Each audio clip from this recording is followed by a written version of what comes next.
Hello दोस्तों, स्वागत है आप सभी का मेरे यूट्यूब चैनल पे। कैसे हैं आप सब। आज के इस वीडियो में हम लोग वर्णमाला के अंतर्गत स्वरों का वर्गीकरण और व्यंजनों का वर्गीकरण देखेंगे। तो शुरू करते हैं बिना देरी के। स्वर को 3 भागों में बांटा गया है। पहला है ह्रस्व स्वर, दूसरे नंबर पे है आपका दीर्घ स्वर और तीसरे नंबर पे आ जाएगा प्लुत। तो देख लेते हैं ह्रस्व स्वर के अंतर्गत कौन कौन से स्वर वर्ड आते हैं। तो ह्रस्व स्वर के अंतर्गत अ, इ, उ, ऋ, जिसे हम मूल स्वर भी कहते हैं। ये संख्या में 4 होते हैं। दीर्घ स्वर के अंतर्गत आपका आ जाएगा आ, ई, उ, ए, ओ, औ। और प्लुत के अंतर्गत आ जाएगा आपका ओम, जो कि 3 मात्रिक स्वर होता है।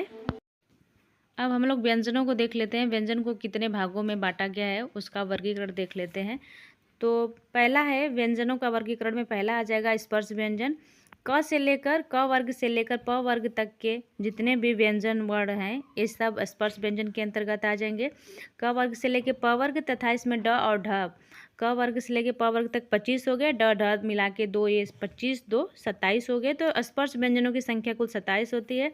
अंतस्थ व्यंजन के अंतर्गत य, र, ल, व इनकी संख्या 4 होती है। और उष्म व्यंजन के अंतर्गत स, श, ह ये संख्या में 4 होते हैं।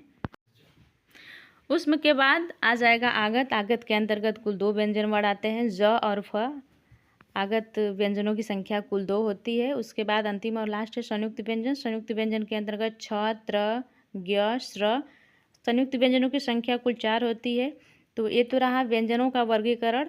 व्यंजनों के अंतर्गत स्पर्श व्यंजन जो होते हैं, प्रत्येक स्पर्श व्यंजन के अंतर्गत कुल 5 वर्ग आते हैं। प्रत्येक वर्ग में कुल 5-5 अक्षर होते हैं। इस प्रकार क से लेकर प वर्ग तक कुल 25 हो गए। 5 5 25, 25 में 2 जोड़ देने पे ड और ढ भी आता है स्पर्श व्यंजन के अंतर्गत, तो कुल 27 हो गए। तो आज के लिए बस इतना ही। Thank you.